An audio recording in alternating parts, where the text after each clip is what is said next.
tukapigiwa so wakakuja. In 2 days mkahama. Into that very night that they fought, that's when tulienda tukalala kwa hoteli. Ni watu watatu sasa. Watatu aje? We left this. Ama sasa huyu ashafukuzwa. Yes. Tulienda tukalala kwa hoteli. I think we got a house. He was staying in Kayole. Things were so bad. I'm telling you, do not take somebody's husband. Aje? Okay, what happened? Hey.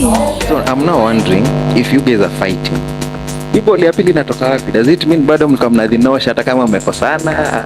Or what was happening?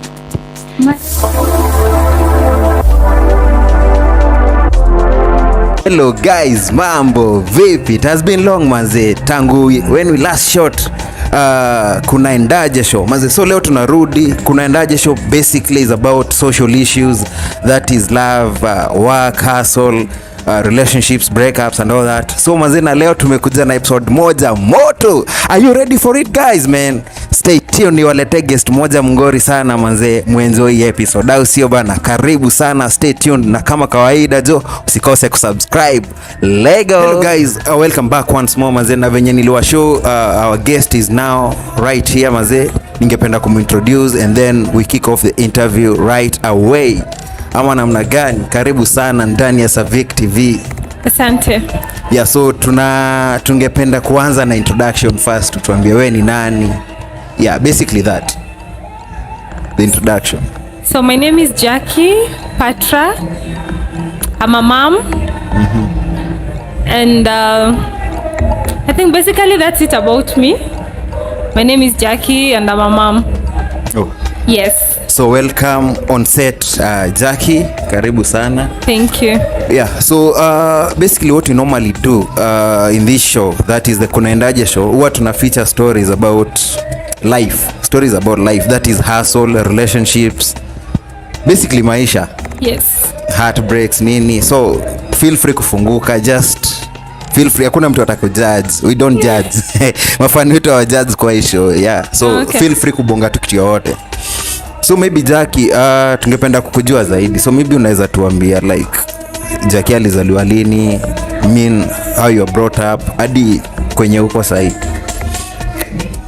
So and maybe you can face the camera a bit. So I'm turning 28 years in a few months time. I was born in December 94, that is.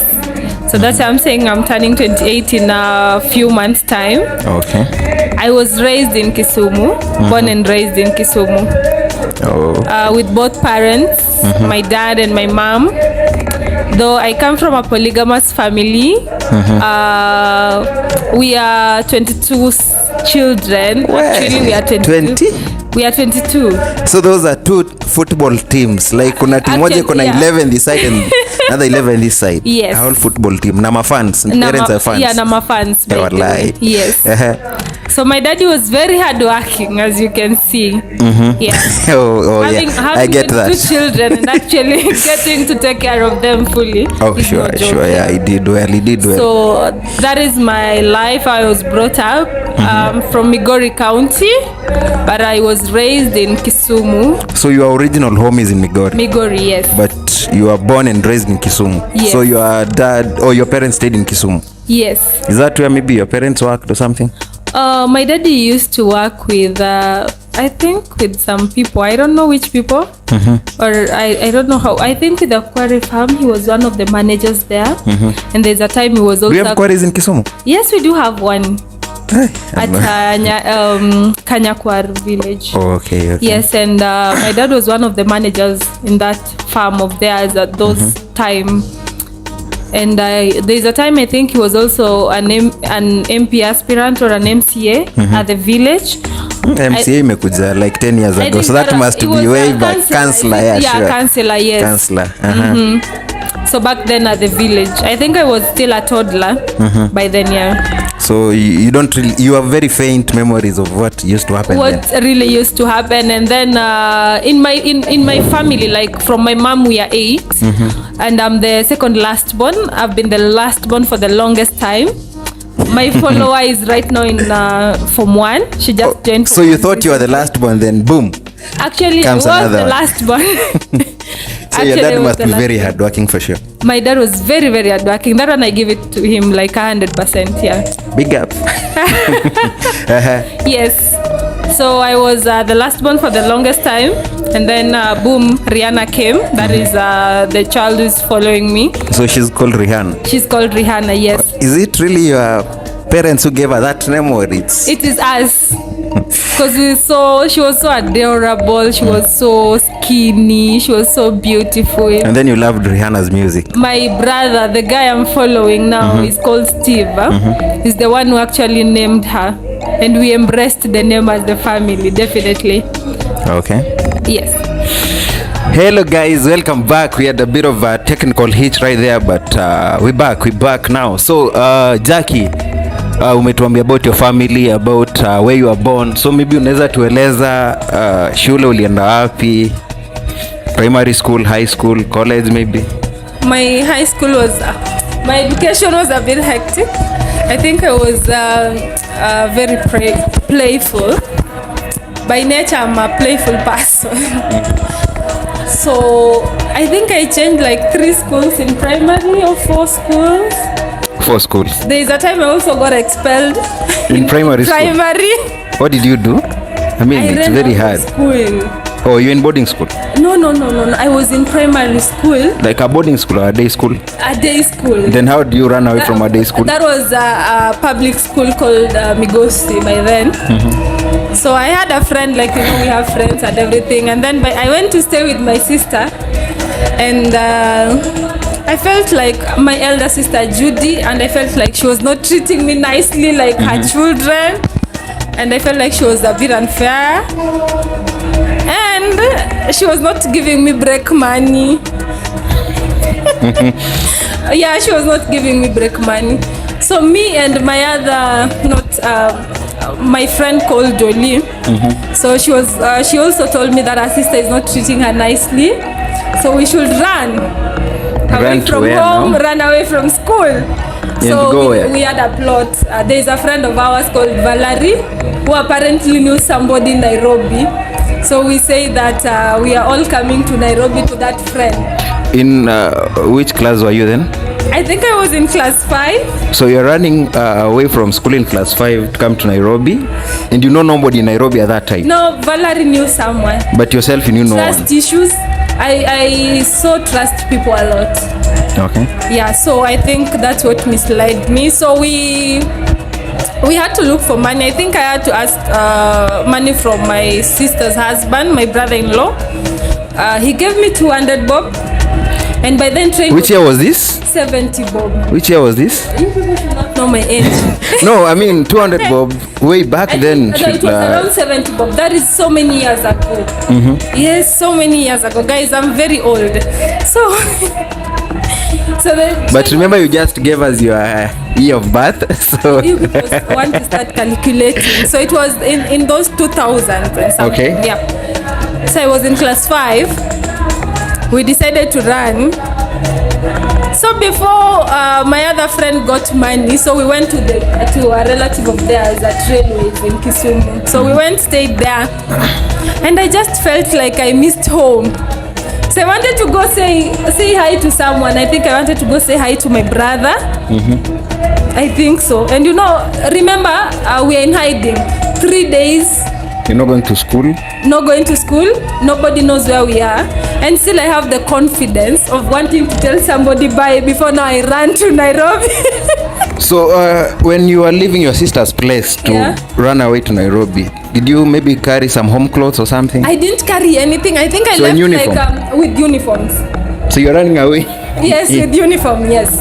And then where we went to, we were being fed nicely in Railways, and then we were I think we had clothes to put on.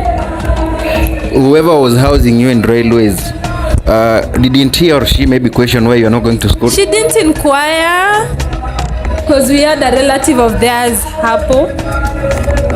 Funny though, It's so funny. Like, like I tend to sit down and maybe ask myself, like, I personally as a parent, I cannot allow that. I'll definitely inquire from maybe my kama ni mtoto wa rafiki ya mtoto wangu, like I will inquire with the parents, like, are they okay to be in my house? Sure. What is not happening? But I don't understand why that didn't happen by then. So they never questioned for the 3 days that you stayed They there? didn't.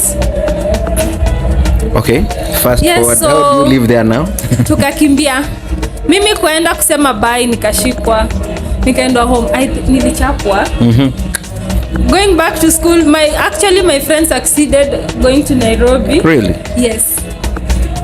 So did she ever come back or she stayed in Nairobi? No, they came back later on and looked for me, and I was so mad at them, like, why did they leave me? So going back to school, niliambiwa I am a very bad person. I am a very bad influence, and I was expelled. In class 5? In class 5, yes. So you now start hunting for another school? My daddy did that for me. Yeah, I think I was... you were lucky though. I was likable, and then I was also bright. And you are the last born then? By then, yes, I was the last born. So he will do anything and everything for me. So me, I went home, I think after being... funnily... After all this, I went back to school like nothing. There was nothing. Me, I went back, put my uniform on, then went to school the next day. Nikaitwa to go call your parent. Kuenda, wakaambia babangu, no, they cannot admit me back, nini, because other parents wengine walikuja wakasema ni mimi nilitoa watoto wao tuende Nairobi. Yeah, so everything was on me, and then bearing in mind that I came back, they were not there, they were gone. Yeah. So that's it, and then I went to a private school, Kibos Road. Actually, I was the best girl in our school. I was so good in mathematics. Wow. And I think I was the best girl in school. That is in class 8 when I did my KCPE. I got 402. Wow. And then, 402. Which year was this? Okay, let me skip that. Let that slide. Okay, so now high school. And then I went to, being that I was in a private school, so getting school by then was very difficult, getting a public school when you're from a private school. So I went to a certain school called Luanya Girls. There also, I got expelled. Though after some time. You got expelled in Form 1, 2, 3? I just got expelled. My deputy, I think. You're not going to disclose? No, she didn't like me, I think so. Okay. But I was good in school. Where is this school located? Busia County. So umetoka na umanga ya Kisumu nao? Umeenda Ocha, Ushago and... Yes. Okay. But I think my teachers, some of my teachers loved me, some didn't. But especially my maths teacher. And alikuwa ni... wanaitaga class teacher wenu na mwenye shule mwenye class yenu anaitwa, is that the class teacher? Yeah, class teacher. Like, we were never friends because he was teaching us mathematics and I was so good. So most of the I mean, should you have issues with a teacher when you are so good at a subject? Yes, because most of the time we'll teach something and I'll tell him it's not like that. Because from Form 1 to Form 3 I was from Form 1 I was the maths delegate. Yes, and then in Form 3 I became the maths minister. Oh, you are delegates then ministers. Yes. So now I think he never just liked me. So when were you expelled? I'm trying to. Me being expelled, I will not say. No, like the year. I was not a good person. Was it in Form 4 or in Form 3? I'm just trying. Oh, Form 3. Okay. Yes, so I was expelled and then got another school, did my exams and then went to college. Yes. I want to ask, I know the question that you're maybe expecting me to ask, maybe what grade did you get? I'm not going to ask that. Okay, what did you study in college? I did biochemistry. I'm right now a medic by profession. I'm a medical representative, yeah. Okay, so I don't know how to phrase this. Please. Let me phrase this this way. When is the first time you knew a man in your life?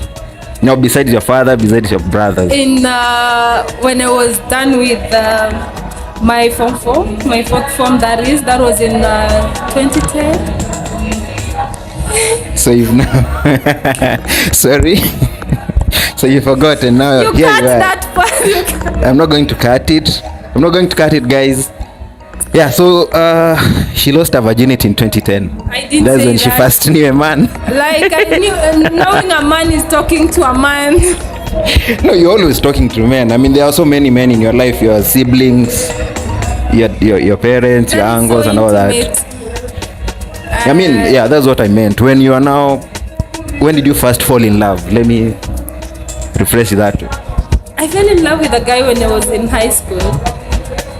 Yes. And I think I'd fallen in love with so many guys. From way back in primary school? Yes. So hii maneno ulijua kitambo? No, but kept myself because I was just like, I would see someone, I get attracted to looks.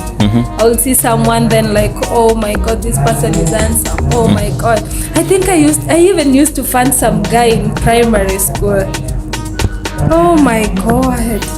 So you are the one chasing guys. It wasn't guys chasing you. Not really chasing guys. I think you're using the wrong word here. Rather, you are the one getting attracted to these guys, right?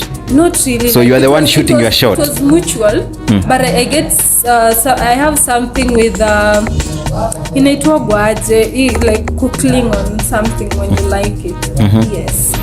That's why I'm asking, were you the one shooting your shot? No, they were shooting their shot and I was doing the clinging.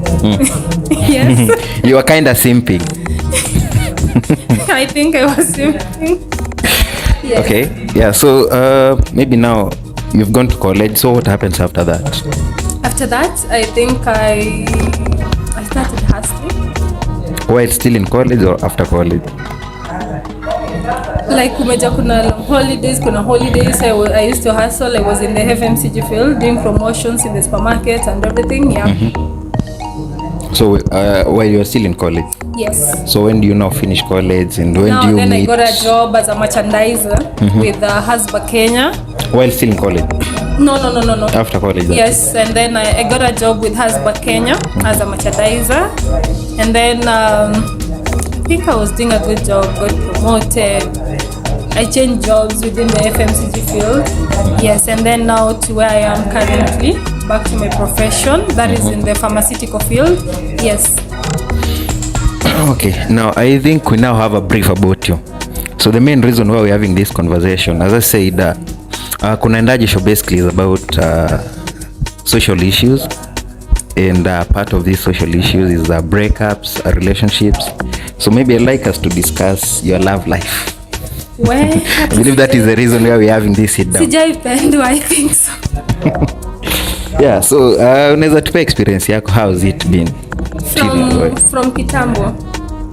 Vile tutapenda. Okay, I think from kitambo because I will start shedding tears here. I'll get so emotional. Do you know? Yeah, so I think I've fallen in love with guys severely. And then there's a guy that I met, was it in 2012, 2013? I think so. While still in college? Yeah, 2013 there. It's called 2012, 2013. I won't disclose his name. Don't please. Because mutaanza body count. Don't. Okay. I won't disclose his name. And then he was a nice guy, but the guy lied, he was married. So we were having a long distance relationship. I was in Kisumu, he was in Nairobi. So we will talk, and then when he's going home, and then I was very naive, you know. Like akienda home, he will tell me like kwenye naishi hakuna network. So I believed in Nairobi there were no network. Like hakuwa na network. So you'd never been to Nairobi before? No, I'd never been to Nairobi. In 2012? Yes, I'd never been to Nairobi. So what did you study in college? Uko home Ushago bado. Yes.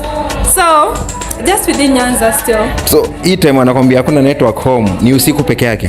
Ni usiku, yes. So he's always online during the day? He's online during the day, jioni akienda around 6 ati umejua sina network like kwa nyumba, so I believed in Nairobi houses I've got no network, and then I was so naive, remember, and I've never been to Nairobi. Yeah. Okay, continue. So what happened so now? So later on, How are you meeting? Because it was a long distance. How often were you we meeting? met on Facebook. How often were you meeting? Like, did he ever come to see you in Kisumu? I think when I throw tantrums, he will travel to Kisumu. Yeah, because I'm also good at throwing tantrums. Yeah, so whenever I throw tantrums, he would come. So now it started, there's a guy who was his friend who was also interested in me. So who was here as well? Who was in Nairobi? He was also in Nairobi, yeah. So angeniambia Patra, the guy is married, and I'm like, it's because unanitaka, so you'll definitely tell me negative things about the other person. So I even blocked the guy who was giving me the information. Yes. So later on, the guy even took me home. To his home? Yes. You were introduced to parents? Yes. Actually, they will not make decisions if I'm not there. They will even consult. So he's introducing you. He's introducing you to his parents, yet he's married already. Yeah, actually, the wife was heavily pregnant. Heavily. I mean, does it mean the parents were not aware that he was married? He had been married for the longest time. So they were aware? Yes, everybody was aware. Or you were the second wife, according to them? I think he wanted a second wife or something, but he didn't put it clear. Yeah. Okay. And yes. That one ended so badly. I think I got pregnant. For him? Yes. Not for any other person, for him. And I was so stressed because we had separated. Actually, I came to Nairobi, like they separated with the wife because it became so bad when I found. So the wife, how did the wife find out? I don't know how the wife found out. I think I reached out to the lady. Because there was, whenever he came home, there was a certain number he was not picking because the lady's number was not saved in his phone. So there's a certain number he was not picking, and I'll just tell him, kindly just pick. You know, I even considered staying home. Yes. Hey, Patra. Yes, there's a time I stayed home for like 2 months, 3 months at the village. I looked so miserable. So, yes, that happened. And then now that lady called. Apparently what the guy told the wife is that he impregnated a girl, which was me. Na nilikuwa naishi na brother yangu, so brother yangu amenifukuza. I don't have any. Or you were staying with the brother in Kisumu? I was staying with my parents. So the guy, this is a story. Oh, yenye sasa yeye anasema. Yeye ameenda kuambia bibi yake. Yes. That amepea dem ball na amefukuzwa na brother yake. So me, that's why ninaishi ushago kwao till I put to bed. Okay, I think there's something I'm not following and maybe my fans are not following as well. Okay. You meet this guy on Facebook. Yes. In 2012. He's in Nairobi, you're in Kisumu. Yes. You're chatting. At times he comes to Kisumu. Yeah. So when do you now start staying at his home? Anytime we will come to Kisumu, we'll go to their village. Till now it became a norm that I could go alone when he's not there. Then so how did he introduce you to his home? Like the wife to be or something. The family knew. Let me just say, I don't know which game they were trying to play, but the family knew. And what was your relationship like with the parents? My then mother-in-law was so perfect. Wow, my God, I will never wish for any other. She was so perfect, and it was like she's the greatest deceiver I've ever met in my life. Like, how would you just allow such a thing? You as a parent, how would you allow such a thing? Like, what is the foundation are you creating for your family or even your children? Like, how would you allow such a thing to happen on your watch? Yes. So now I decided to get the number because the man was like, chukua hata hiyo simu mpigie basi, chukua hiyo number. Mi nani, I took the number. Remember I was naive.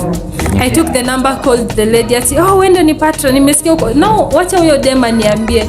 Ati nilifukuzwa kwetu, that's why nina stay Ushago. But I was staying Ushago because of love. Yes.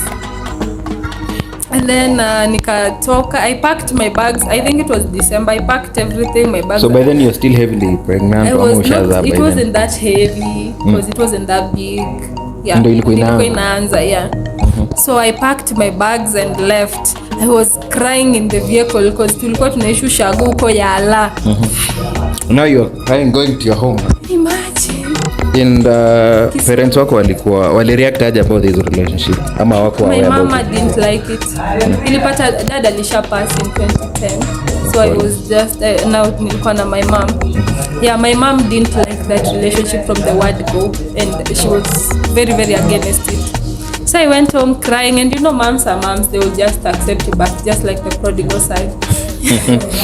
Yes, so I went back home, they accepted me. Later on I was pregnant and I'm like, where am I going with this pregnancy? You understand? The guy came back and blew at me. I came to Nairobi, I think I was staying with a certain friend at Pipeline now.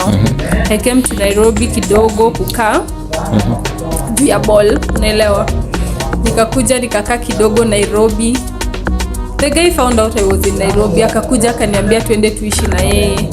So this time bibi hayuko? That night they went, he fought his wife.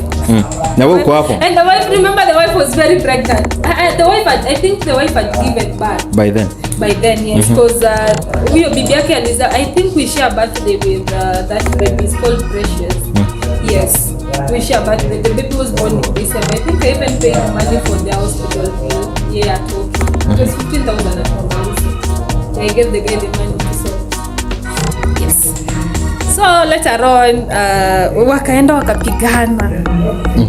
Huyo bibi akafukuzwa. So Patra alikuwa kwa nyumba. You understand? So I was telling the guy, please don't beat your wife. Wakati sorry, hold on kidogo, tuende pole pole. So here you are. They fought. Ngoja kwanza. Here you are in Pipeline. Yes. Ashajua uko area. Yeah.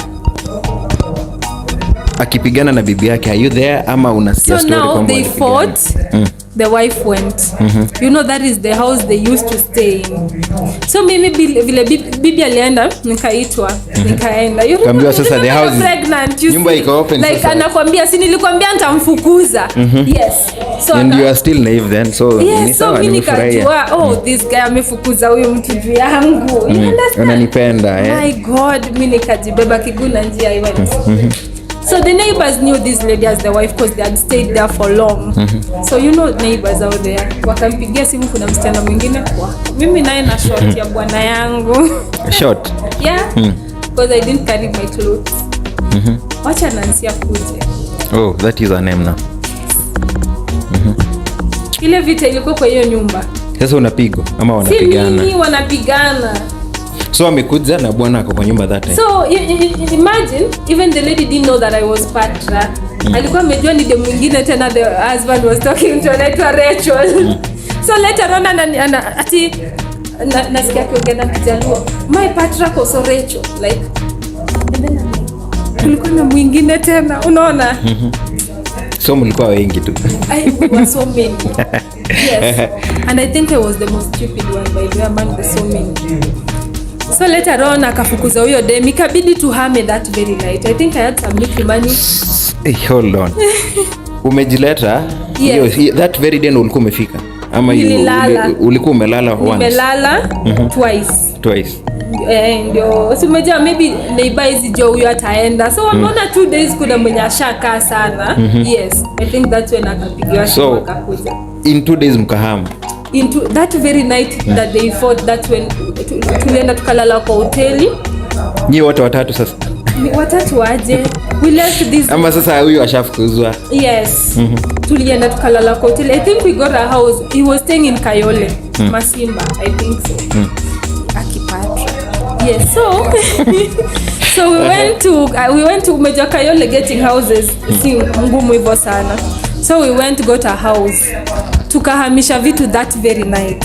Sisi tukalala kwa hoteli kwa za tukupanga. The next day tukaenda tukapanga hiyo house. See, we started staying now as husband and wife. I remember calling my mom later on when things started getting murky and everything. Like, hi mom. Hati ananiambia wrong number. Yes. Ngoja. Mlihama ile usiku. So Nancy amebaki ajisort. Yes, sasa aliachwa huko. Mimi sijui penye alienda. Si tulihama, si mimi nilihama na bwana yangu. So umehama na bwana yako? Yes. Na si alikuwa na mtoto mmoja peke yake? Yeah. Okay. So mmemsahau, you don't know. Mimi sasa mimi sikuwa na jani, I was not like I was so selfish, like mimi nilikuwa nataka kujua maisha yangu. I was pregnant, remember? You look at some point unajiangalia wewe. Yeah. So kukaendaje now that you're in Kayole? So maisha ilikuwaje Kayole? Things were so bad. I'm telling you, do not take somebody's husband. Aje? Okay, what happened? Where I think it was even worse. Like, was Nancy coming back to your lives or what happened? I didn't know Nancy was coming back to my life or something, or to our life. But things became worse. Hiyo nyumba kwanza ikuaga na maji, like umejua vile maji inapotea Kayole nini. I remember that guy would leave me 130 shillings. I'm pregnant. It's for buying water, it's for buying breakfast, lunch and supper. There is a friend of mine called Rachel. Actually, she would come to my place to just buy me food. I looked so thin, I looked so miserable. I was not getting good food. And I think in the process of all that, mtoto akakufa kwa tumbo. Pole. Yes. So it was so bad. And then after a few months, the guy now sent me out of his house. Remember, it's me who paid for that house. Akaniambia no. So mkihama, si yeye aliwahamisha, ni wewe ulisimamia kuhama? When you are moving from Pipeline to Kayole. That way it looks so bad. No, call a spade a spade. I somehow financed some. But rent no ulikuwa nalipa pale? No, I wasn't paying rent. Like it was just finances, like financing us to move out of that nasty place where there were fights to at least a better house, because I could not even stay in that house to start with. Yeah. And he was not ready to move, and under the circumstances that were there, so we had to just get somewhere, and I could not sleep there that night. Okay, now mshapigana, ashaku throw out. Akaniambia nitoke, so I called a friend of mine. You hata sikuwa na fare. So remember, like we are struggling. Now I'm struggling, like all the money I'd saved. Were you working at that time? I was doing promos. Yeah. And they are not consistent, so really. Yeah, exactly. So we were doing promos. I had some little money. Yeah, and later on, the brother came. Nakumbuka he was never sleeping at home. And I thought marriage is... Mimi umenipoteza. Hata mimi napotea, by the way. So umenipoteza. No, like before aniambia nitoke kwake, kwangu that I pay. Things became murky. Like with finances, like he was not leaving money, or if he leaves. And then he was never like hapo anarudi home all the time. Kumbe hiyo time alikuwa anatengeneza maneno na bibi yake. Nancy sasa. Yes. So he would slip out and with no explanation, with no nothing, with no phone calls. So ikafika point alienda ushago 1 week. Akatuachia 600. Brother yake alikuja kuishi na sisi. Akatuachia 600. Yeah, younger brother. Yes. So vile alimpigia, umeja he did not sleep in the house for the past 3 days. Akaambia brother yake akuja achukue pesa huko Masimba. Tulikuwa tunakaa huko chini. Mimi na hisi vile alipigia brother yake. Mimi naye nikaanza kutembea. He was driving. Nikaanza kutembea kwenda. So umeja nimebaki nyuma. The brother akafika mbele. Akapea brother kedo. Hiyo 600. Yes. Hata au ngoje nifike nimsalimie drop off. We can share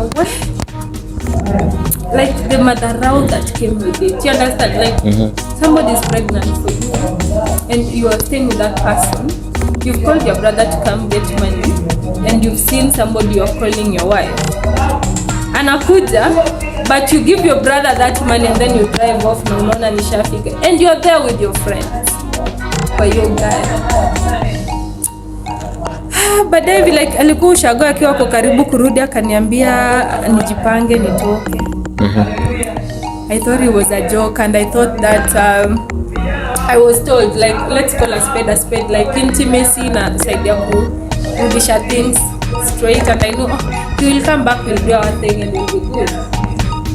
Go back to being husband and wife, wapi. Then hiyo day akakuja nikaona me insist, nikamwambia sawa. So I had to go look for money. Remember nakutoa hauna do.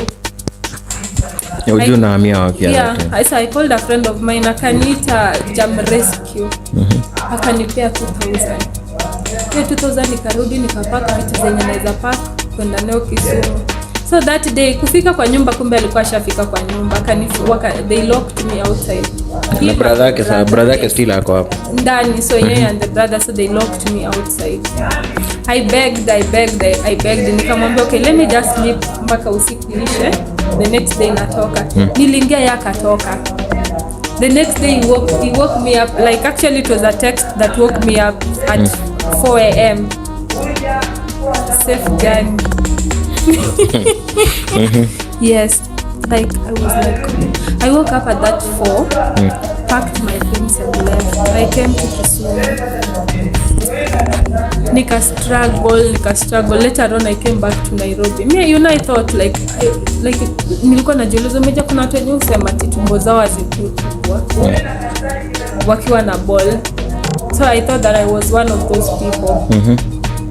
Kumbe the child had already died kwa tumbo at 3 months, because after 3 months ndio vitu zilichange.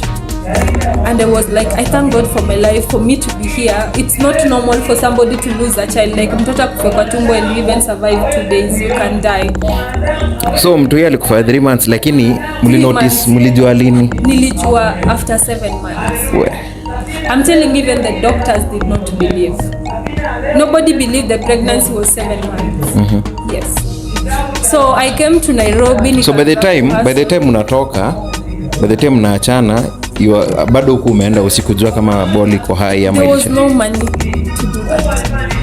So ukiwa Kisumu ndio ulienda hospitali? I also didn't know. No, I went to Kisumu ile tu kujikul off just in a place pa kuishi. And then I came back to a friend of mine kwenye nilikuwa naishi kwa Pipeline. And then she accepted me back. We started staying, doing my promos. So it was like hii mimba ni nini. So it got to a point like I was discharging green and even getting like unapata like where you are, other people cannot because you are all smelly and everything. It's because the pregnancy was rotting. And I didn't know. And I was like, I don't even have money to go to the hospital. So later on nikaendaga kwa pharmacy kutafuta dawa ya kustopisha bleeding, because now I was even bleeding again in pregnancy. So nilikuwa nimewekewa kwa dawa nyingine around 150 bob per day. So I was struggling to buy it to just keep the pregnancy. I remember in May things got bad. After kutoka promotion nikaenda kulala. The next day kwenda washroom, tumeja Pipeline hizo choo za nje. Naona like now I'm heavily bleeding and it has never been like that. So later on after I noticed that I'm heavily bleeding, nikaanza kuumwa na labor pains sasa. Nikapigia watu wa kwetu, they responded after still kuniambia wrong number. So they responded yes. I was sent for money. My friend was sent for, the lady I was staying with was sent for money for taxi, and she rushed me to Mama Lucy. I was heavily bleeding. So kwenda kupigwa scan, hao manurses walikuwa wanasema, wenye walikuwa wananiadmit walisema nilikuwa najaribu kutoa mimba. And I was like, if you can just know that I've struggled with this pregnancy till 7 months, not eating, not having anything, and then you're saying that nilikuwa najaribu kutoa mimba. I felt so bad. Later on nikaambiwa nipigwe scan. My family sent money.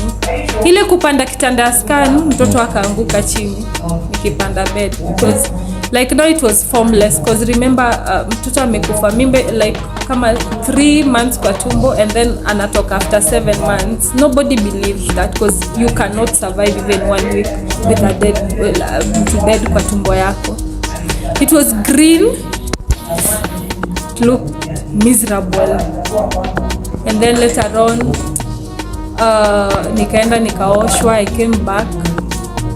Coming back nikaenda kwa pastor wetu, huko ndio nilikaa for a whole week. Kurudi I used to go to some church, I will not mention name as well, but it's a what church? Yeah, it's a good church. Yes. So nilikaa kwa pastor wetu for a whole week. Kurudi, there is a brother of mine wa church. Anaitwa David. Oh, brother wa church sasa. Brother wa church, yes. nikapita kwake juu alikuwa anakuja kuniona hosi nini, nikasema si hata yeye anaishi pipeline na ni njia, so coming to his place my husband was there, the guy now I was married to, now the father of my children currently. Tunaenda mbio sana. We are going very fast. No, we are going very fast. Okay, kufikia hii point, has the other guy reached out? Did he ever reach out? No, I think Nancy was still cussing me on phone every day. So after that incident mpaka nikadischarge, nikamwambia anything that will, actually I apologize, nikamwambia sorry for everything that has happened, I've had a miscarriage for this, I'll never be part of your life, you people, like I'm wishing you well. So huyo sasa ni Nancy unaandikia ama ni huyo? Yes, Gadi had blocked that guy. Okay. Yes. Sasa tuende tulisema tuhesabu body count, tuende tuende to next. I don't have a big body count. Okay, tumeenda kwa brother wetu wa church. So kwenda kwa brother wetu wa church ile like kwenda tu ku appreciate those who are there for you. Martin was there.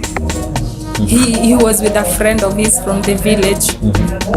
So that day we sat, I actually cooked, we ate, and then ile kwani ulikuwa na nguvu, ushapata nguvu na ndo umetoka usiku. I was a hustler. Lazima utapata tu nguvu by the way. Okay. Yeah. So later on Martin was there and then we interacted and the guy so liked me, and I remember I was putting on a very big dress that I was given by my pastor's wife. So tuseme tu alikupenda, si ati ni swagi limbamba or anything. I looked so miserable by the, hata sidhani ka like niseme ni kitu kingine ilifanya kwa attracted. Because even how I dressed, you know, ngedhani nimetoka kupiga dasta mahali. Yeah. Yes, and then so tukapika mboga kakula, and then story 2 nilikuwa narudi bado kwa hizo kazi zangu za promotion. Story 2 akaniambia I have another iron box I can give you. Oh, uende kupatia nguo zako sasa. Yeah. An extra one that was given at his workplace. And then the next day we were supposed to have supper in his place. And then things escalated. Yes. Then boom, you moved in together. After 4 days. That was fast. That was fast. We never dated. Like 4 days. Yani tushakutana, tumejuana, and then you're good person. And then he was going to Dadaab, and did you want to go to Dadaab if I'm not in his place? Okay, so sorry to ask this. Were you desperate? It's not desperation, but again, like niseme unaonaga like you're from something so painful and then you get someone who is so ready, like unatafutaga solace, like no kutafuta solace. I think nilikuwa natafuta solace, but yeah, kutafuta solace, not desperation. Don't choose that word. Okay. Tuendelee sasa. The guy is going to Dadaab. You're supposed to go to Dadaab. Yeah, he's supposed to go to Dadaab. So kuna timeline, ana date na mbio. Yeah, so akanipelekaga ku meet sister yake. We are still friends till date, Nancy. And she liked me. Yes. And we moved in together. So actually we slept once. We didn't have sex. Tulilala kwake that day, and then the next day we went to Dadaab. That guy gave me a lot of money. Akakuacha kwake tu hivyo. Yes. And then remember umetoka hapo umekuna struggle, and then here is money. Boom. I'm in love with this guy forever. So he gave me like for 2 weeks he gave me like 20,000 ya kujisort. Na ulikuwa unaachiwa 200 the other side. 130. He gave me 20,000 ya kujisort, and then akiwa huko Dadaab will send me 5,000, 10,000. Baby, buy this. You know, I had so much money. So from Mato I saved him, sweet him within 3 days, 4 days. Yeah. Money. Wow. I saved him and sweet him, and then that name ikakuwa hivyo. Akakuwa bwana yangu.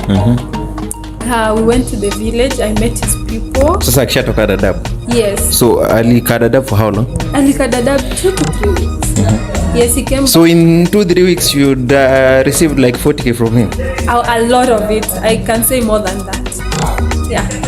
And remember I was from struggling. Yes. So later on, he came back. He took me home. Kanipeleka kwao. He's a total orphan. Yes. I was going to meet now the parents who are like guardians wake. And then after that they organized kukuja kwetu, unaona, like it sounded so official. So he took a friend of his anaitwa George, wakakuja home, wakapikiwa. So I told my mom, bwanangu anakuja ushago, so mkuwe ready. So kina my mom were ready, and then my husband came. Yes, then my mom came.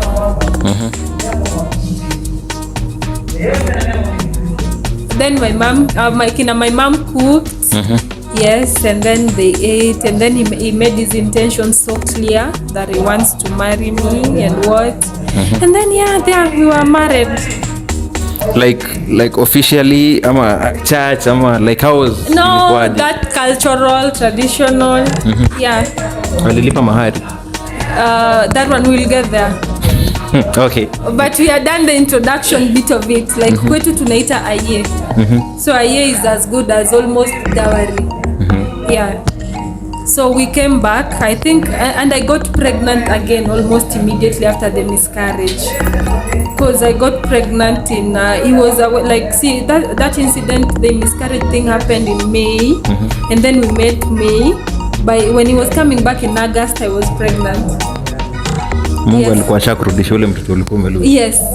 So with Faith, I think I was I took the sister to Gikomba to buy things, and I bought some little things for a baby. Like I'd seen some beautiful clothes. So by the time unanunua hizi vitu za mtoto, we had never even gotten intimate with him. He was still in Dadaab. And funny enough, when I bought those clothes, it was a jeans skirt, a yellow top. I remember the clothes so well. And I came with them and packed them well in my house.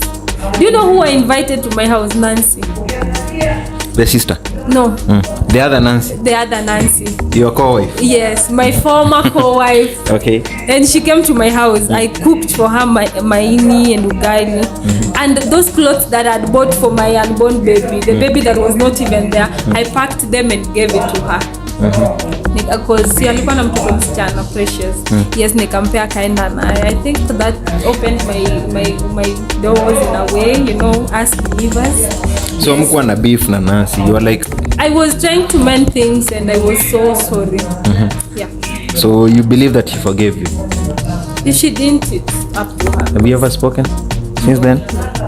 So you don't even know where she is right now? I think we kept in touch for a while, and then I just stopped. I said, kila mtu na maisha yake, I've apologized, I've done my part. And then now my marriage is so sweet. My new marriage is so sweet.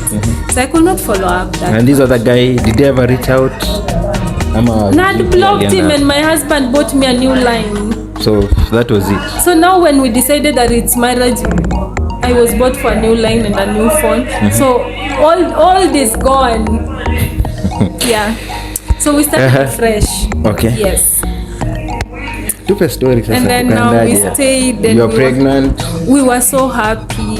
So happy. We were staying in a single room, and he had money. I think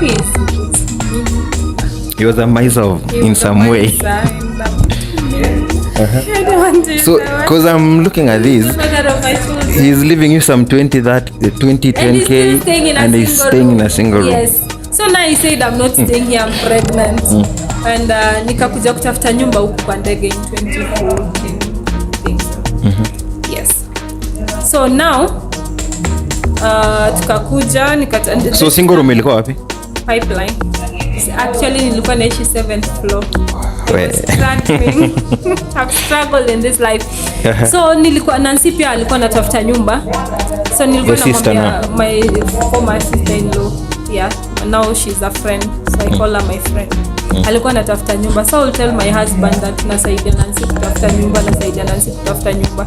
So apparently nilikuwa natafuta nyumba yetu pia, because my then husband will get his salary, his entire salary, and put it kwa mikono yangu.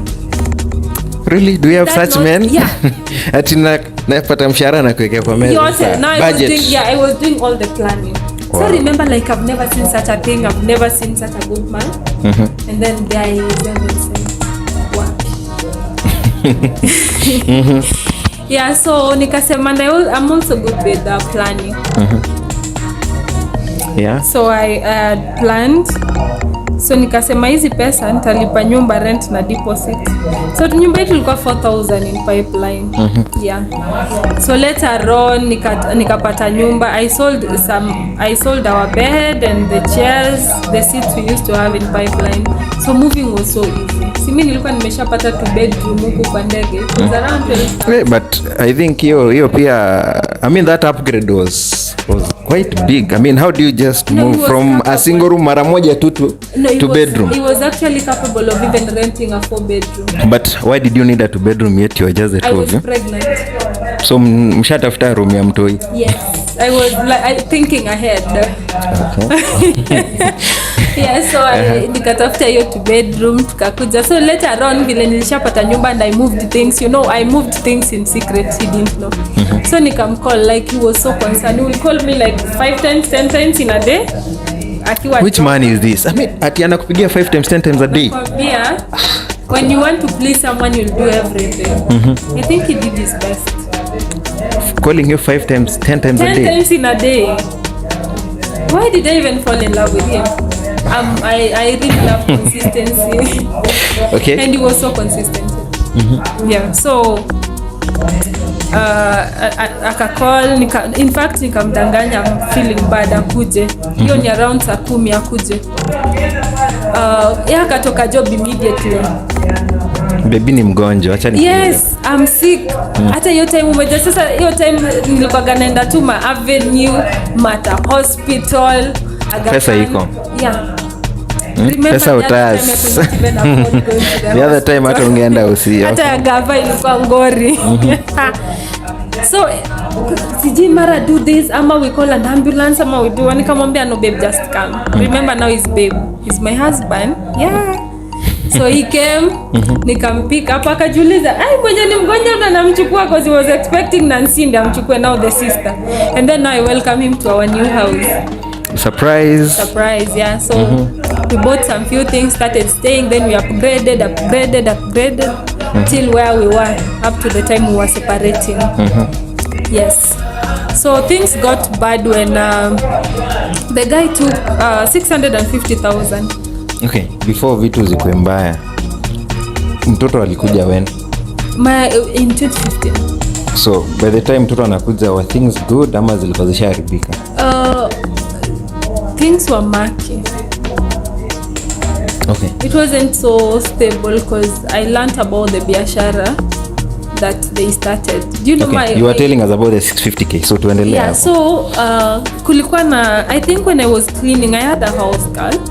Yeah, my husband pampered me a lot, by the way. Yeah. So I had a house girl and I was not working, I was a housewife. So you are a stay at home, I can't call it mom because by then you didn't have a baby. Yeah, I was expectant. You expectant, yeah, so uko and you have a house girl still. Yeah, but before we had a house girl, like he would literally do everything then go to work. Amke aoshe floor. Aoshe, like, yeah, because he didn't want me to bend at all. He was one with me. Hawa noma wako wapi Kenya hii? Sisi hata kabla na behave baba ilikuwa ni ya kuingiza box. Okay. Yeah, so he was so amazing. So later on akaona this is getting too much, akanitafutia house girl. So really, like, some things, like, it is your house, you have to oversee something. So I was checking at the second bedroom. Now the sister, there is a cousin sister who mwenye alikuja kuishi na sisi. Yeah, so when going through the second bedroom, the sister had also a boyfriend called Mato. Yes, and Mato was a Kikuyu. Yes, and my husband, I think my then husband was a bit, if I can say, yes. Luos and Kikuyus by then, those years. Kabla handshake hawako anapatana. So he had that thing like his Kikuyu, Lilian is Luo. So he didn't like them together. In fact, he didn't like that relationship. So later on, mimi naye na udaku nikaenda kwa bedroom nikapata receipt ya duka. Imeandikwa Mato and Lilian. We mimi nayo mbio. Haukufikiria labda ni Mato the... I knew it's the boyfriend because my husband never used to hide anything from me. So I took a snap and shared it with him.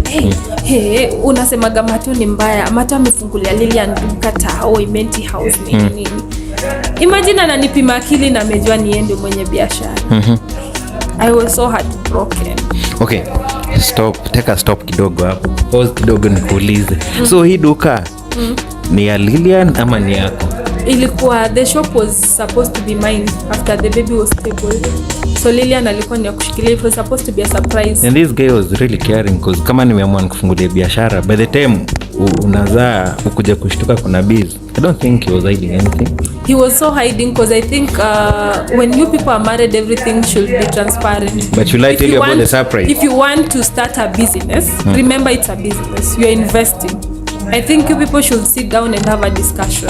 Like or maybe like mtu akwambia, babe, I have this amount of money. What can we do with it? Where can we channel it? Remember it's an investment. Si ati ni pesa ya fun or any other thing. Something secretive, no. It's something that will bring an extra income to the family. So that should not be any secret. And I never showed any sign of being mtu mwenye ajui kumanage finances.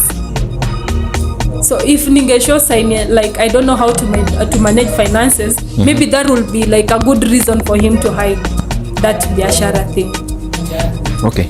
So usha notice, umemuuliza. So mimi nikamwambia, akaniambia kumbe Mato ni mzuri. Akasema so I'll give him a chance. And he knew so well biashara ni yake. So later on the sister told me, later on after I think our baby was 3 months, ati umejoga ile biashara ni ya bwana yako. Nikamwambia bwana wangu mgani? Ati Mati. Hell broke loose in my house. But why are you mad? Kama umeambia biashara ni yako, si unafurahia? I mean, things are not done like that. That one I cannot allow. Like he was supposed to be open. Why did he hide? And then he played like alinyekanika kwa mjinga ile like biashara mpaka nimtumie picture aanze kusema vile huyo Mato ni mzuri. Like unaona hiyo kunipima yote hata kama ni surprise. I could not buy that. Sindio? You cannot buy that. Later on nataka umeambiwa hiyo duka ni yako, you cannot buy it. So nikakuja, I went to that house that day. I think that was time yenye tulianza kupigana na physically. Like now he started beating me physically. Hold on. Mkono. Yeah, I used to be beaten. You know, mouthy somehow. It is not funny, but I'm getting over it. So I used to be beaten. I think we fought and he beat me up. I think that was the 3rd time he was beating me up. Hizo time zingine alinipiga nikiwa na mimba, but he was still a good husband. Ulikuwa naangalia, yes nimepigwa, lakini kiangalia kuna ka 20k kana kujaga, kuna ka allowance kana kujaga. I was now okay, nini ilikuwa inafanya tu unatulia? Like kuna chapo but you still hold on. I've never seen my mom leave my father. I've never seen my other siblings. Remember, I was the last one for the longest time. No? I'd never seen my siblings leave their marriages despite the challenges they had. So did you ever witness, as you were growing up, did you ever witness your dad beating your mom? Not my dad, but I'd seen my other siblings fight with their husbands, but I'd never seen them leave. And then I would like, I know how they catch things, so I would never tell them my husband beats me up. So I would keep quiet, thinking that things would get better, but they would just get worse. Yeah. So ushambiwa biashara ni yako, umeenda mkapigana. Nikaambiwa biashara ni ya bwana yangu. So hiyo siku nikaenda, nilikuwa nikiwaka moto, nikamwambia hiyo biashara usiponipea kifungu leo naenda kuchoma hiyo duka. Remember he had invested 650,000. Ilikuwa biashara gani? We had a cloth line. Yeah, called JP Fashions. Actually it was Atimenti House. Yeah. Alafu umemconfront and then umeanza kupigana physical. Yeah, so nikamwambia hiyo biashara isipokuwa yangu hell will prevail. Akaniambia sikupe hiyo biashara. Nikamwambia nitaenda kusoma, and he knows that I don't make any threats. Hiyo dia kanitwanga. Nikapanga vitu zangu nikatoka. Na mtoto? I knew huyo mtoto like was so dear to him. I knew he would just look for me. Nikaenda kuishi na kazi yangu huku chini huku St. Camp David. So how bad was it that hadi umefika ku make decision ya kuhama? That was just on a light note ya kubembeleza watu nilipigwa juu ya hiyo duka. Yes.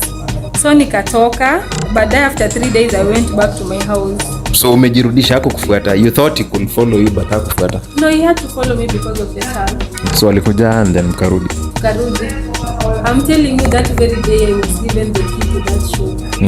Mkisharudi sasa. Liliana katolewa kwa duka immediately.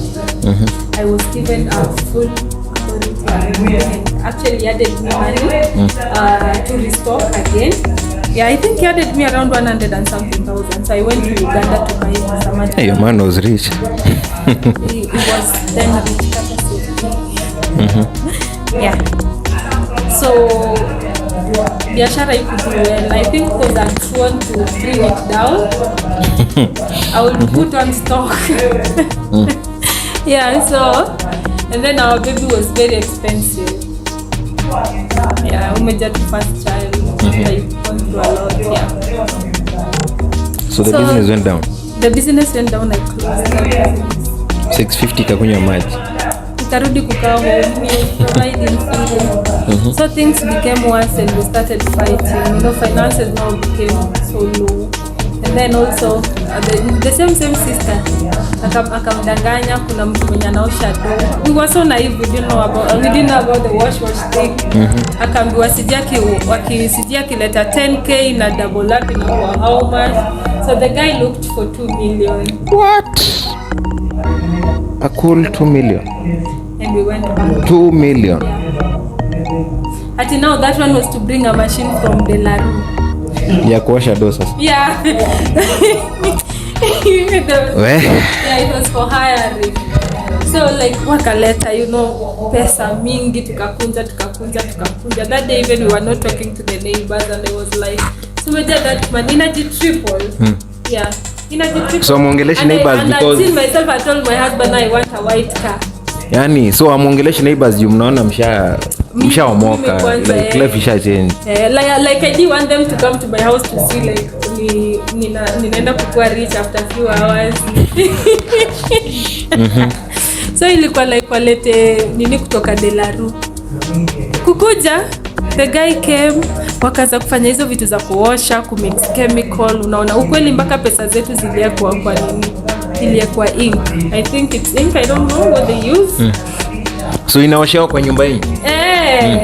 But they didn't manage to bring the machine. No, they were doing the manual washing.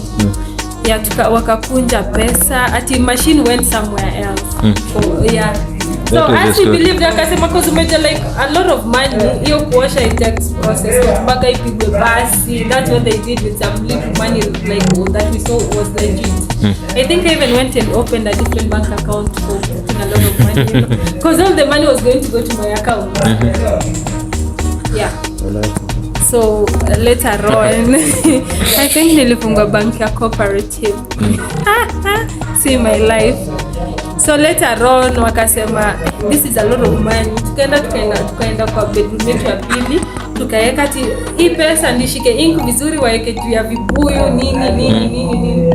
Kumbe there was something yenye walikuwa na mix na ndio pesa yetu ilibaki hapo. Hiyo ingine ilikuwa fake money. Yenye tulikuwa tumeka yenye tulikuwa tumefunika hadi na vibuyu kuna maji juu ndio concentration ya dawa ishike pesa yote. Later on huyo mjamaa akasema hizi chemical are so dangerous yenye imebaki kwa ndoo ilikuwa inamixiwa. So lazima peleke kwa gari yenye alikuja nayo. I don't know what they did yenye gari haikuwa na sound if you start. Is it possible? Like okay, if you start the car like aingurumi. I don't know what they did. But when mlikuwa kwa floor gani? Sisi tuko third floor now. Probably you might not hear it. No, it was so loud. Like you know kama gari imengurumishwa ikiwa chini and then it's at night. Things that happen at night it's so easily unaweza note. But hamkusikia hii kinini? Hii kunguruma hata I think walitoka hadi na lights wakiwa wamezima. So we are waiting, the guy is called Oliver. Oliver kama unacheki hiki kitu jo. So ilifanya maneno. Tunaongoja Oliver anakuja 1 hour kuji. Kwenda chini gari haiko, Oliver's number is switched off. Kwenda huko like kila kitu sasa tunashtuka tu. Hiyo maji ikaenda ikaanguka, sijini karatasi ilifura from the chemicals ikaanguka. Tukajua hapa kuisha sisi. And 2 million is gone. Yeah, and that's how we became bankrupt. And then you know when a man doesn't have money, like things zinakuja zinakuwa mbaya na like anakuwa somehow depressed. My ex-husband got so depressed, and I would understand him. We tried. So how are you surviving this time now? No, but he was still working. Now we were surviving with his salary. No, we didn't have any savings now. Also, million ilikuwa savings. Yeah. And I think he also took like some cash loan. Yeah, from the company. Yeah. So it became so bad. My marriage became bitter. And your kid is growing. Yeah. My marriage was full of violence. Now we are fighting daily. Mbele ya mtoto. He would even take my kid and throw uko kwa bed. Yeah. And then I got at this time bado mko na nini? At this time bado mko na house girl. Yes. So you're fighting house girl yako tu na witness too, yeah. But of course there's nothing she can do. There is nothing definitely. And then mimi nikipigwa siwezi sikia sauti yangu. So utasikia tu things are moving. But that shame that comes with it the next day. Yeah, utaki like kuchoma. Kwa ploti. You know, alafu natoka like ulikuwa unapiga nduru, like it's not just a good thing. So me I will just ungesikia tu vitu zina move but pigwa na pigwa. You're positive. Okay, so tuendelee. Alikuwa ametuacha pale kwa akielekea kupata the second pregnancy. So nataka tuanzie hapo, kuliendaje till remember they were fighting na bwanake. So I'm now wondering if you guys are fighting. Ipo ya pili natoka wapi? Does it mean bado mko mnadhinosha hata kama mmekosana? Or what was happening? Marriage ni marriage. And it doesn't mean that when you people are fighting, intimacy will stop. So mnapigana, mnakasirikiana, lakini mnasema zile pande zingine za mwili hazijakasirikiana, so let them play. That, maybe that would itasaidia kusuluhisha vitu. Yeah. So you thought like maybe if I offer this guy my body, probably maybe not really offering. That I mean not really offering. I mean, cause yeah, maybe you thought that if we make love, probably itaisha. Most likely. But apparently it wasn't so. Yeah. So it became so bad. So this time you have mtoto wa pili, when now you're pregnant for the second one. Mwingine alikuwa how old? I think a year. So it was just fast. Yeah. And then things became so murky, so bad, so bad that in May again I opted to leave. Like we met in May, I left in May. A year later, like 2 years later. Not 3 years later. In 20 what? Should be 2 years because kumbuka mlikutana May and then tumekutana pregnant. 2014. Mtoto ndio ya for 1 year old. 2016. Yeah. So like 2 years. Or 3 years. Okay, something like that. Yeah. So when you were leaving, umetoka ukiwa pregnant? Yeah, it was almost due. Not so almost due because I gave birth to a premature baby due to stress. Yeah. So when you were leaving, unatoka ukienda wapi?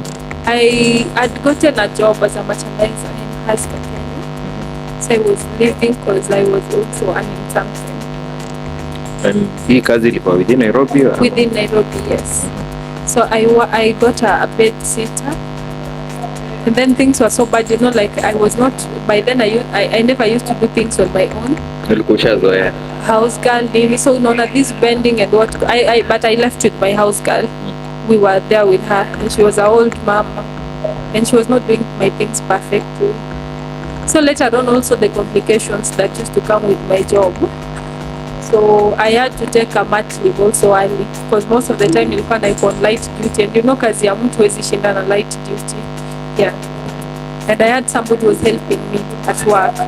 Like she was just employed to help me at work. Yeah. Well, so you leave, ushapata kazi husband, mtoto anakuja. Mtoi anakam. So now I took that leave early because things were also becoming bad at workplace. Yeah, unaona mtu ameemployiwa kusaidia. Like you see what is your need of being in that company. So I took a mat leave early. Went and I had some arising complications, so they, and also nilikuwa na shida ya kupigwa. I had to go on a bed rest, and so that the baby at least will survive to ile time yenye anaweza tolewa kwa tumbo na survive. Yeah, so apparently God was on our side and we managed. So this time mtoto akizaliwa, is the guy there ama alikuwa yeye ulitoka? He was in Nairobi, but we would sometimes talk. Yes, because the guy so loved me. So you used to check on him? Yes. Na wakati una deliver now that you had complications, did he come in maybe to help?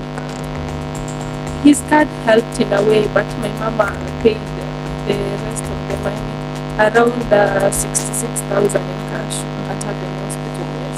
No, like physically, was he No, he didn't present? No, he didn't come. He was in Nairobi. And you were in Nairobi as well? I was in Kisumu. Oh, by the time you're delivering, you're normal? Yeah, I moved to Kisumu. So what happened to your job in Nairobi that now made you go to Kisumu? I requested for a transfer later on. No, what happened is in between some things happened.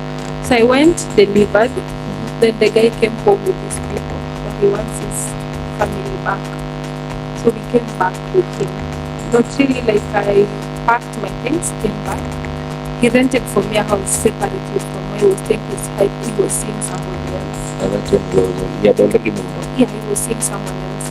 So with him, amekuja home akasema he wants his wife back and his children. Kufika Nairobi, he's telling me we cannot stay together. Na kazi yako ya Kisumu husband, what happened to it? Hiyo time sumoja bado, by the time I was coming back bibi yangu ilikuwa So the kid is really young, like very young. Like 2 months or something? Yeah. So kukuja akaniambia we still can't stay together. So apparently we staying with someone. Yeah, akanirentisha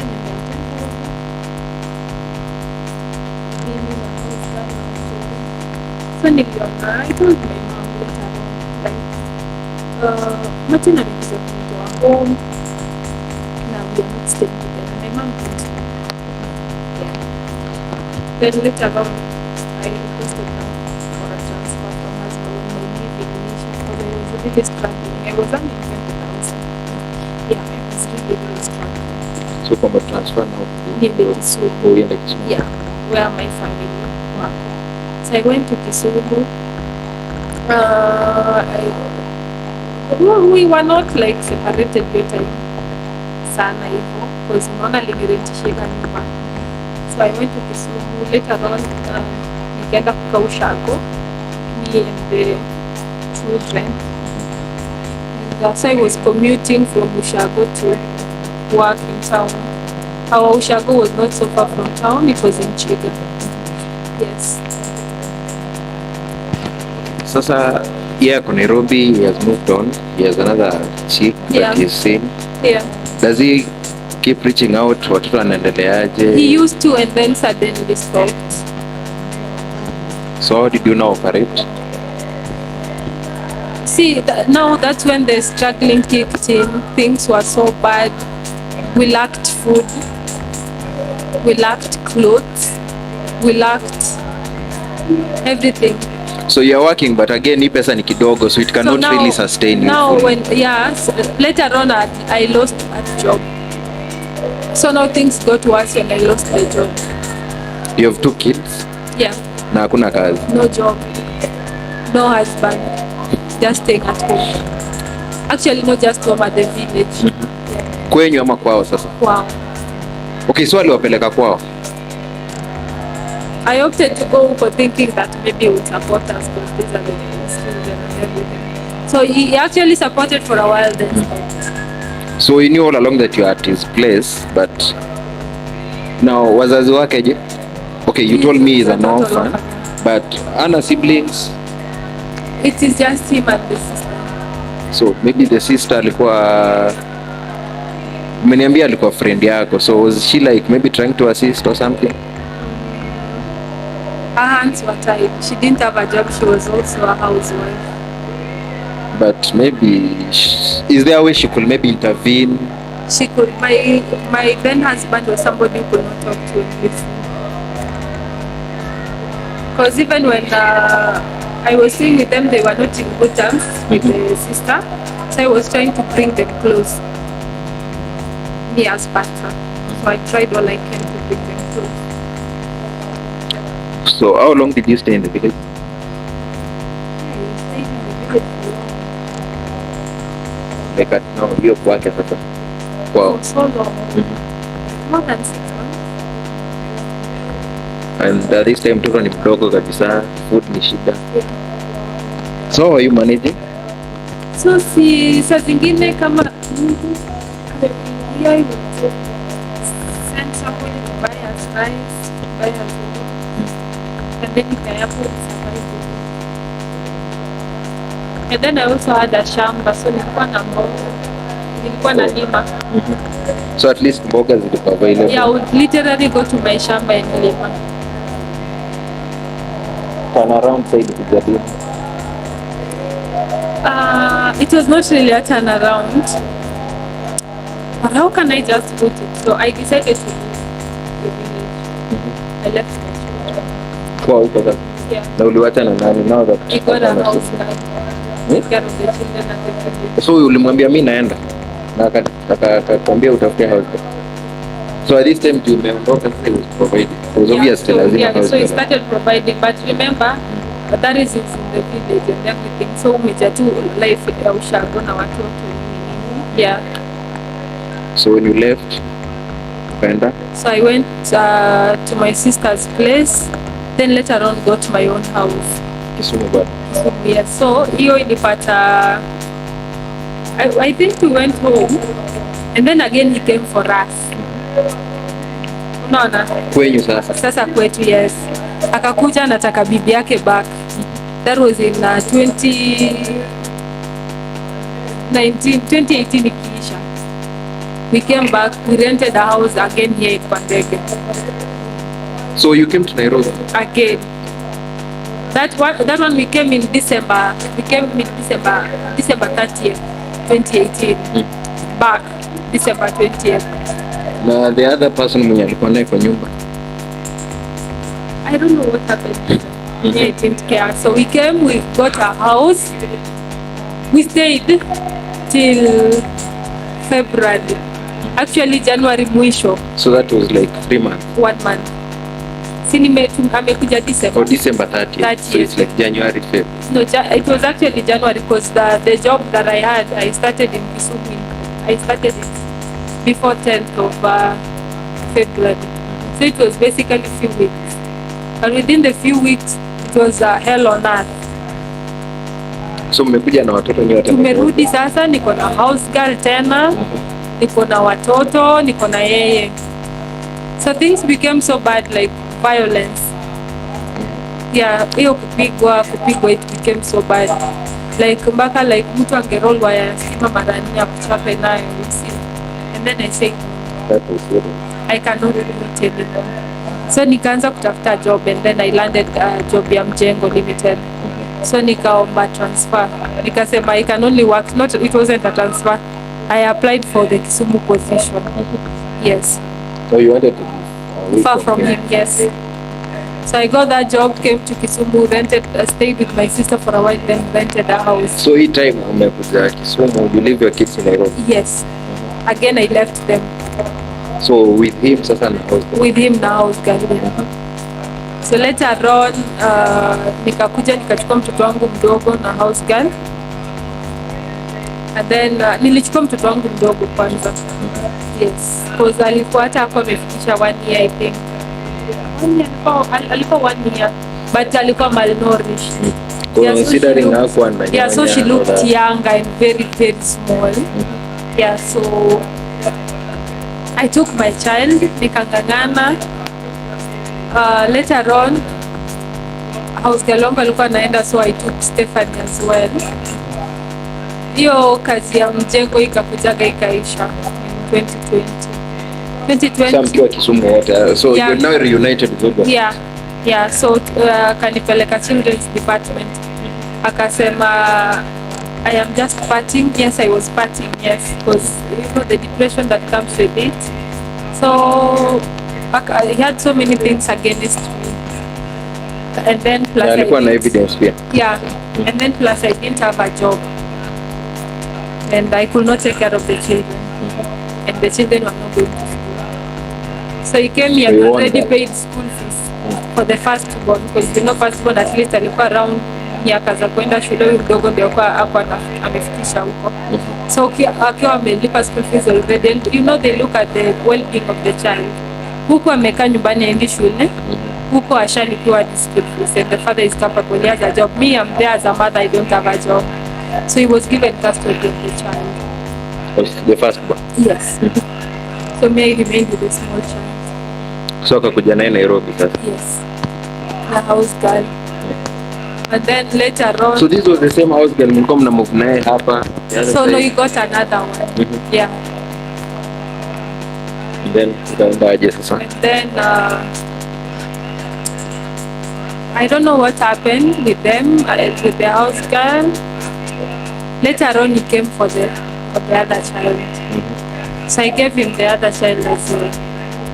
So baadaye huyo house girl alikuwa naenda. I don't know how they never got into an agreement. I think he wanted to marry that house girl. Things didn't work out for them, wakakosana. The house girl was leaving. Akaniambia nikuje nikae na watoto, nikamwambia I cannot. That is the way of him wanting to get me back. And after all the things I've gone through, and I said, no, I'm not doing it anymore. Yeah, so nikaenda nikachukua watoi. Things were so bad. So you are not picking kids or so bad? Yes. Na mwenye alikuwa ndani shule? We knew we were going to change schools. Yeah, so we stayed, and then Corona came in that time, 2020 kiisha from March.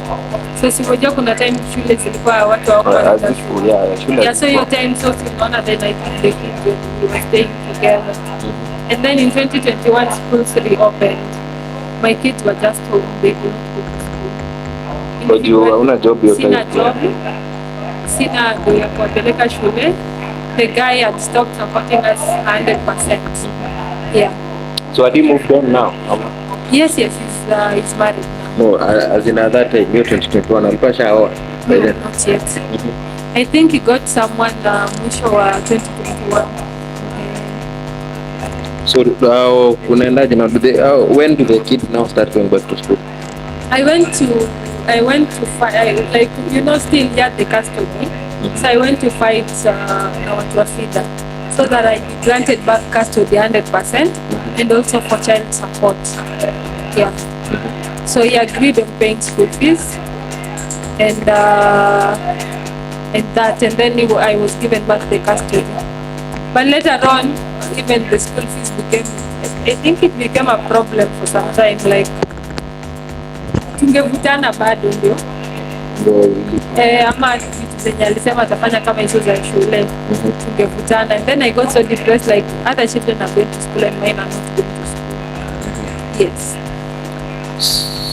So is he now paying the school fees? Ama nishasonga akasonga? No, saa zingine analipa. So okay. Now after watoto wameenda shule 2021, by 2021 umesema hapo ameoa, so was there any communication between you guys?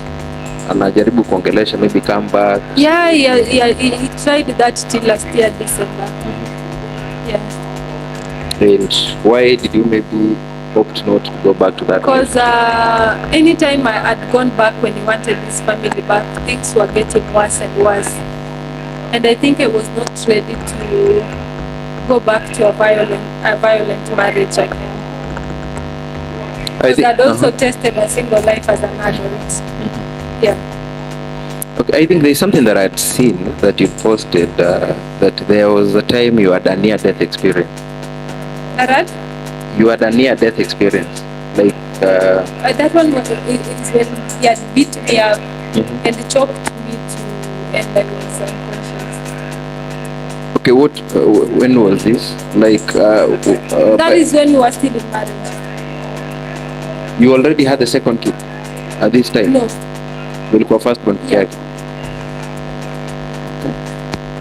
Bad though. Okay, so maybe have you been in communication since we got married, since you moved on? Not so much. It's normally about the children. So he does check up on them. I force some things. I think I force issues. Because I don't want my children not to have a father figure. As much as maybe things are not working between us, but I wouldn't want my kids not to have a father figure. You know, there are some advices that your children might not take from you as a mother, but they will listen to the dad. So I don't want to deny them that thing from them not having a father. Yes, they have, and yet they have a father. So do you have like visitations? Does he maybe visit them? No, he doesn't visit them. He talks to them on phone. So he has never seen them? He saw them this year when the children came over for holidays.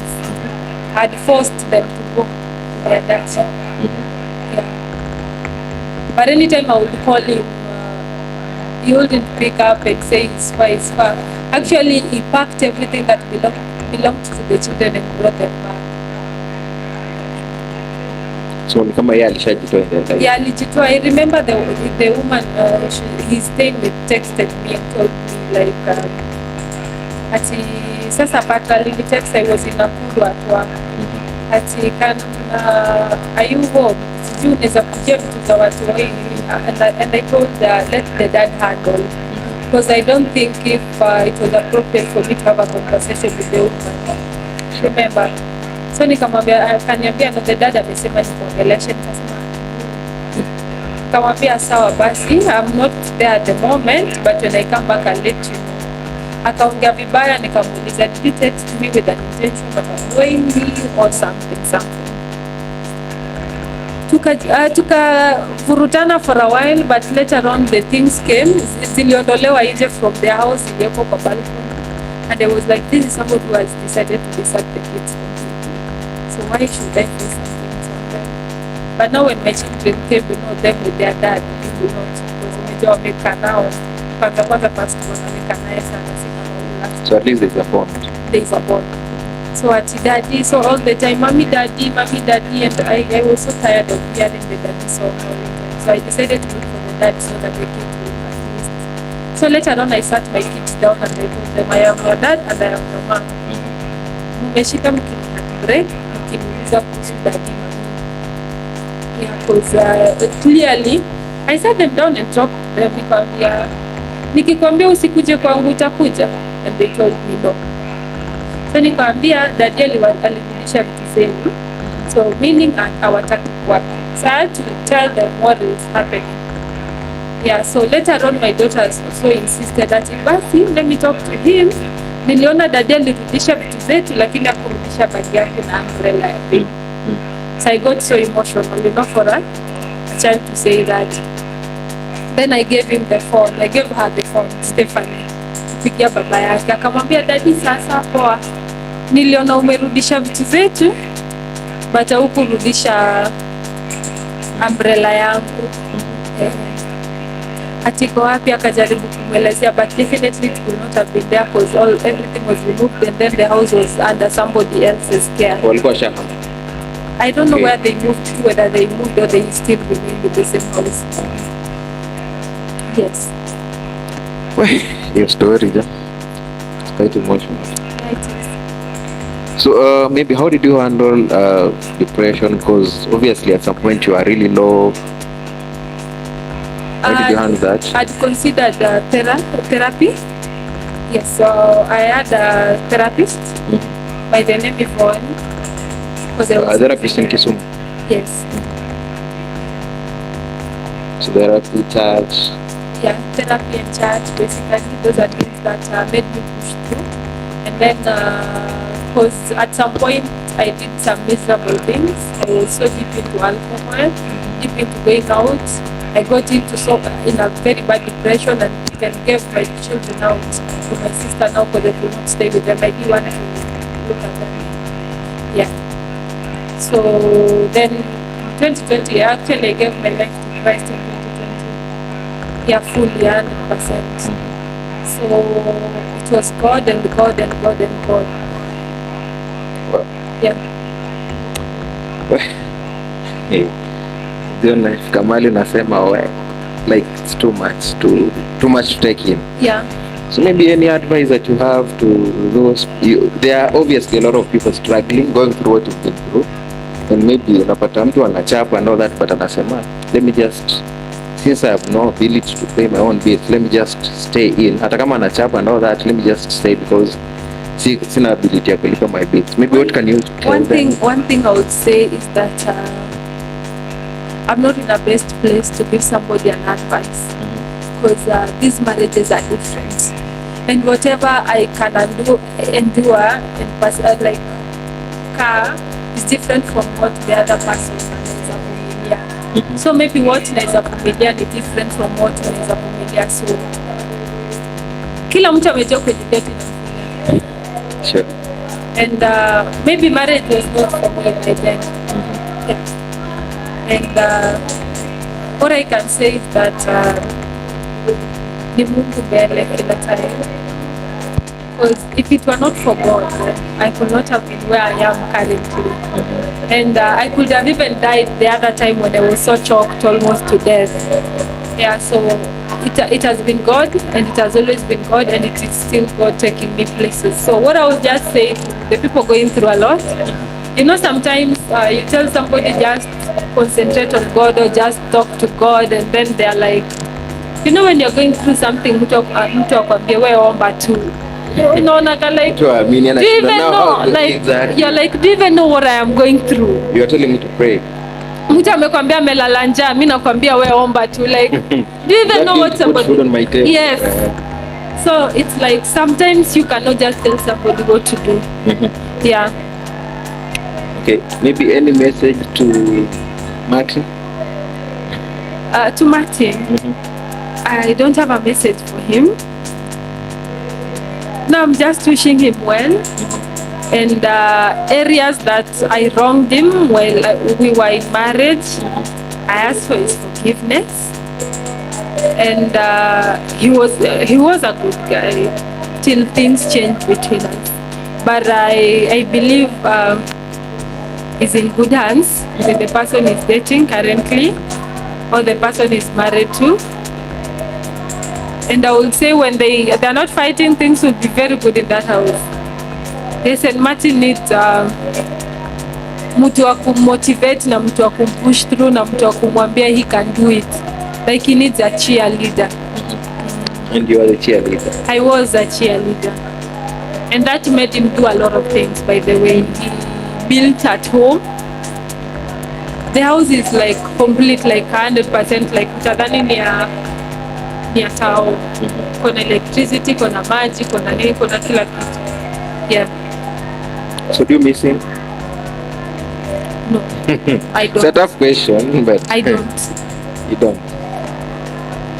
So if you had a chance to undo some of the things that have happened in life, could you wish to delete him from your life? Ama ungeundo maybe? I don't know how. Kama umenielewa. The beating was not nice, so I think I would undo him. Okay. Message to a future boyfriend, husband, because obviously there's someone who is watching and maybe is interested. What do you maybe wish them not to do in future? Whoever intends to be with you. I want somebody who is consistent, and somebody who is not violent. Yeah, and somebody who will be able to sit down with and discuss about our future and our hope. Not to learn things from a third party. Because remember, the house is for us, not for the third party. So you want a team player? Yes. Wow. Maybe any final thoughts to the audience, to the viewers? No final thoughts. Like, this has been a journey for me, and considered therapy. And that's why today I can sit down and talk about it without being emotional. with much courage. Just with much courage. That's why I've decided to at least share my story. Maybe there's somebody who needs such a motivation, somebody who's going through a lot, who thinks like maybe there's nothing good coming. I just want to tell them like there's something good coming. Yeah, so there you have it, guys. Never give up. Always give yourself a second chance, and when the second chance comes, take full advantage of that chance and deliver and do it. So that has been it. Kama kawaida, in case you have a story that you like to share with the society, reach out kwa socials zetu at Savik TV everywhere, and we'll get in touch and have you on set. Kama kawaida tunasema peace out, man.